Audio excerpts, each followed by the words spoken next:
নমস্কাৰ প্ৰিয় বন্ধুসকল, আপোনালোকে চাই আছে good morning Assam YouTube channel. লৈ আহিছোঁ আজিৰ দিনটোৰ অত্যন্ত গুৰুত্বপূৰ্ণ খবৰ।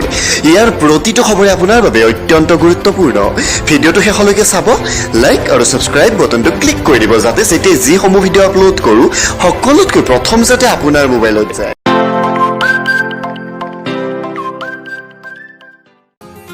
প্ৰিয় বন্ধুসকল, প্ৰথম খবৰটি হৈছে 4 বছৰীয়া সন্তানৰ সন্মুখতে পত্নীক ডেগাৰ দেখুৱাই উলংঘ কৰি বনালে ভিডিঅ', তাৰ পিছত ভাইৰেল কৰিলে ছ'চিয়েল মিডিয়াত। ঘটনা গুৱাহাটী মহানগৰীৰ থেৰেনপাতাৰ মানকাটাৰ। নিজ মানসিকতাৰ লোকজনৰ নাম দয়াল কৃষ্ণ পাঠক। SBIৰ হেড মেনেজাৰ তেওঁ। দয়ালৰ হৃদয়ত নাই কোনো দয়া মমতা। কুৎসিত কুৰুচুৰে ভৰি আছে দয়াল কৃষ্ণ নামৰ এই লোকজনৰ মন মগজু।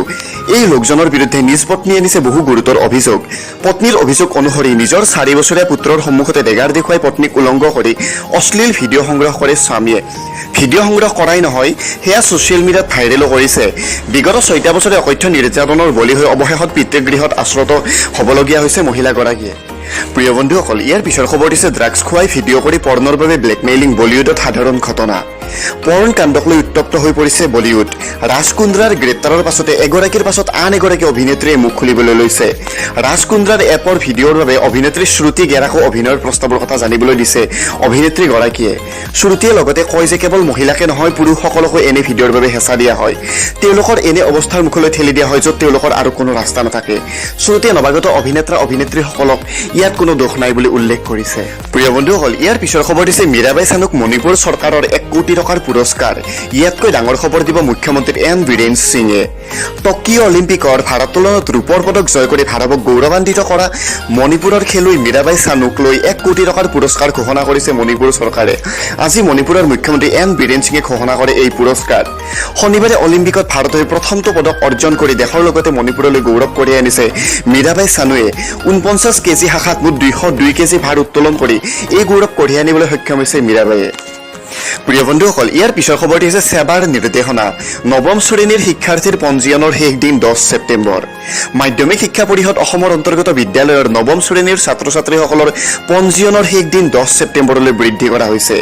সেবাৰ সচিবে জাৰি কৰা এখন জাননীত কোৱা হৈছে 10 ছেপ্টেম্বৰ পৰ্যন্ত 9ম শ্ৰেণীৰ ছাত্ৰ ছাত্ৰীসকলে অনলাইন যোগে নিজৰ নাম পঞ্জীয়ন কৰিব পাৰিব। চালান কটা বা মাচুল জমা দিয়াৰ শেষ তাৰিখ হৈছে 16 ছেপ্টেম্বৰ।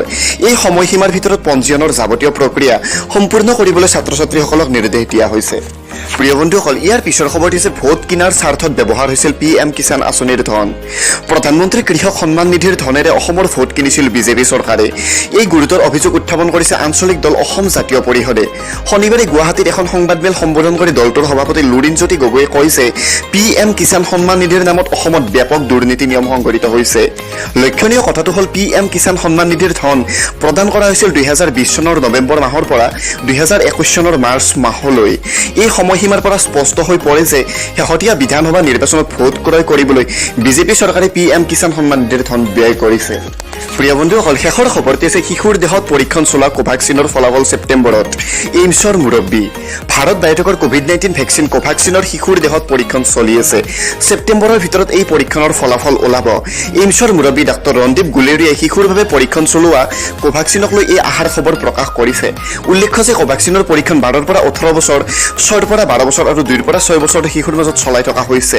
ছেপ্টেম্বৰৰ ভিতৰত এই পৰীক্ষণৰ ফলাফল ওলোৱাৰ পিছত ভেকচিন প্ৰদান কৰিলে দেশৰ শিশুসকলে মুকলিকৈ ওলাই আহিব পাৰিব। প্ৰিয় বন্ধুসকল, ভিডিঅ'টি যদি ভাল লাগিল লাইক কৰিব, শ্বেয়াৰ কৰিব আৰু এনে ধৰণৰ বাতৰিসমূহ পাই থাকিবলৈ আমাৰ এই চেনেলটো নিশ্চয় ছাবস্ক্ৰাইব কৰিব। Thank U.